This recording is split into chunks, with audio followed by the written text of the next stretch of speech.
இந்தோனேஷியாவில் இன்று அதிகாலை ஏற்பட்ட 7.7 ரிக்டர் அளவிலான சக்தி வாய்ந்த நிலநடுக்கத்தில் உயிரிழந்தவர்களின் எண்ணிக்கை 38ஆக அதிகரித்துள்ளதாக அந்த நாட்டின் பேரிடர் மேலாண்மை முகமை தெரிவித்துள்ளது.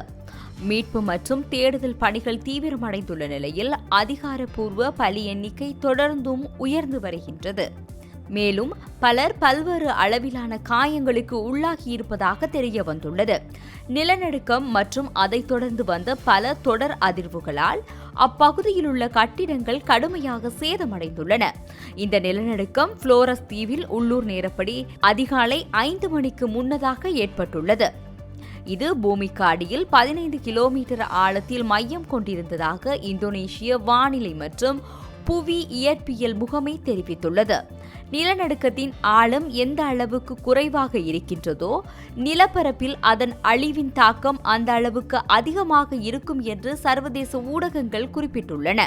இதே பகுதியில் 6.1 ரிக்டர் அளவிலான நிலநடுக்கம் உட்பட பல பலமான தொடர் அதிர்வுகள் உணரப்பட்டுள்ளன. மேலும் மக்கள் ஏற்கனவே வீடுகளை விட்டு வெளியேறி மலைப்பகுதிகளை நோக்கி ஓடியதாக தெரிவிக்கப்படுகின்றது. நிலநடுக்கத்தை தொடர்ந்து சுனாமி எச்சரிக்கை விடுக்கப்பட்டது. ஆனால் கடல் மட்டத்தில் கணிசமான உயர்வு எதுவும் பதிவாகாததால் சுமார் 3 மணி நேரத்திற்கு பிறகு அந்த எச்சரிக்கை மீளப் பெறப்பட்டது. சுமார் 2000 பேர் தாங்களாகவே பாதுகாப்பான இடங்களுக்கு இடம்பெயர்ந்துள்ளதாகவும் குறிப்பிடப்படுகின்றது.